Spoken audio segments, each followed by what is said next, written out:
Magandang gabi bayan. Kami ang mga patrol ng Pilipino. Nagbabalita, naglilingkod sa inyo saan man sa mundo.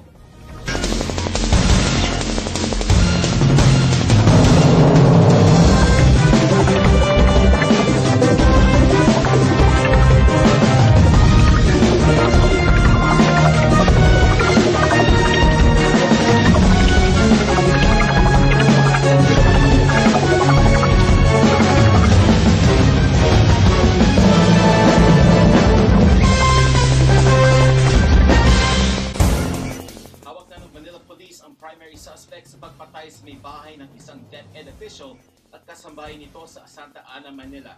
Pero todo tanggi ang suspect sa krimen at sinasabing self-defense lang ang nangyari. Nagpapatrol, Check Batalyones.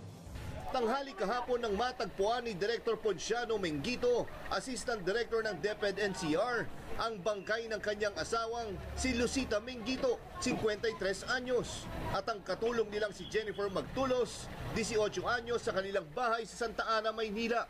Base sa investigasyon ng pulis, clubbing o pamamalo ang ikinamatay ng mga biktima. Ang suspect, si John Adrian Edquilang, manugang ng biktimang si Mengito. Naging suspect sa krimen si Edquilang dahil siya ang nakitang huling pumasok sa bahay ng mga biktima bandang alas 9 ng umaga. Kasama pa ng suspect ang isang taong gulang niyang anak. Sa kuha ng CCTV ng Barangay 791, makikita si Edquilang na nakapayong at bitbit ang kanyang anak. Base dun sa testigo namin, mga 8 past 8, nakita niya si Adrian, yung suspect natin, kasama yung anak niyang 1-year-old, kumakatok dun sa bahay ng mother-in-law niya. Makalipas ang isang oras, umalis ang suspect gamit ang kotse ng kanyang hipag. Sa CCTV video naman, nakuha sa Peña Francia Street, pasado alas 10 ng umaga. Makikitang ipinarada ng suspect ang sasakyan. May kiluhang paper bag sa likod. Ayon sa mga pulis, dito sinasabing inilagay ang bagay na ipinangpalo ng suspect sa mga biktima. Kinuha rin niya ang kanyang anak na nasa likod at kinarga. Sa isa pang anggulo, makikitang itinapon niya ang paper bag. Pero bumalik siya para itiklop ang side mirror ng sasakyan. Todo tanggi ang suspect sa krimen. Sabi niya, self-defense ang nangyari.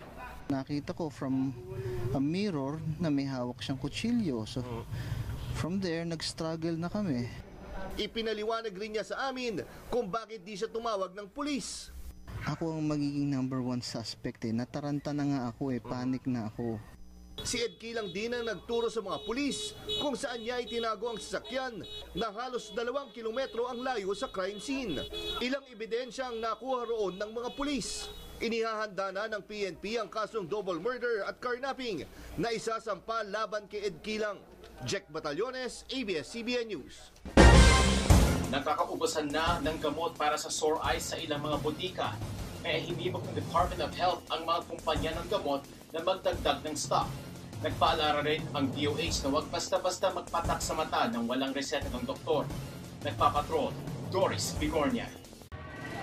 Nahawa ng sore eyes ng kanyang misis at 4 na anak ang tricycle driver na si Mang Felipe. Kahit 4 na araw nang iniinda ang sore eyes, pumapasada pa rin siya dahil kailangang maghanap buhay.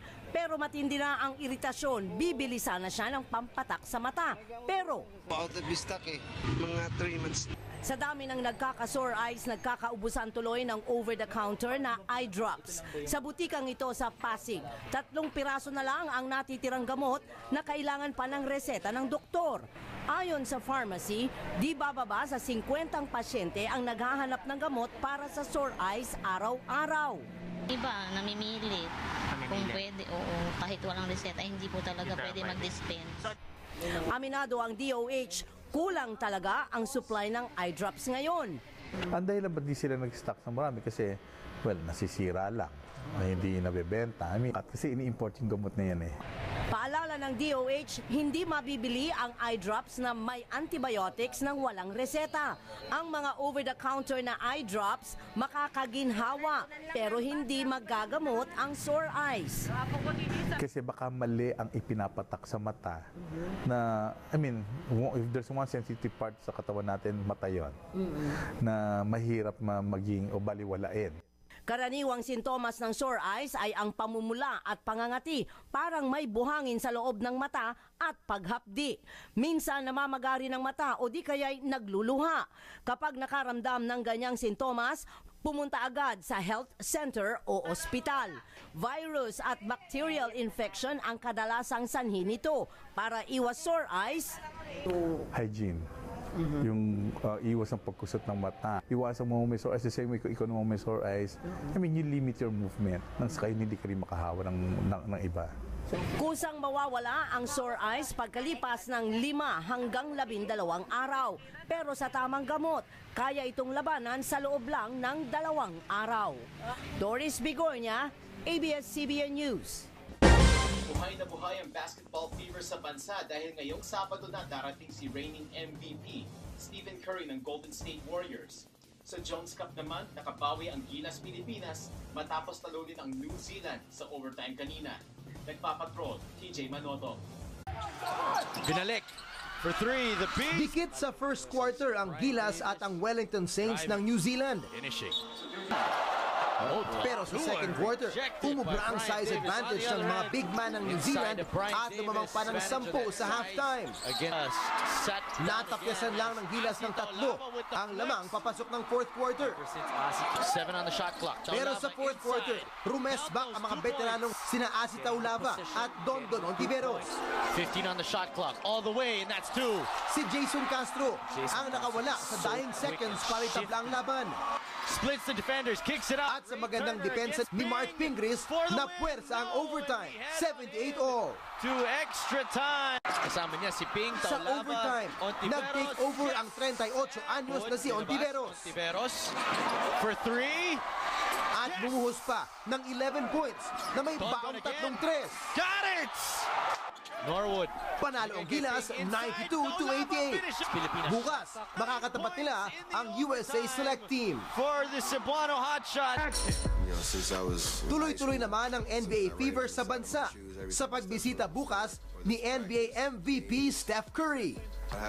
Alas 9 ng umaga, darating si Curry sa Pinas sakay ng private jet para sa worldwide promotional tour na ini-endorse niyang sports brand.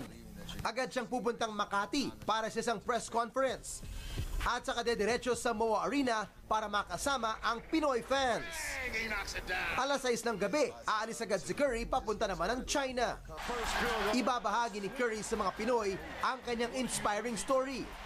Kung paano nagsikap, ang gaya niyang hindi kalakihan at hindi gano'ng ka-athletic pero nagtiyaga para magtagumpay.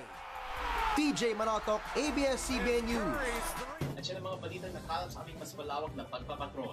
Sa ating malasakit sa isa't isa, may hahatid natin ang pag-asa. Maraming salamat at magandang gabi, Bayan.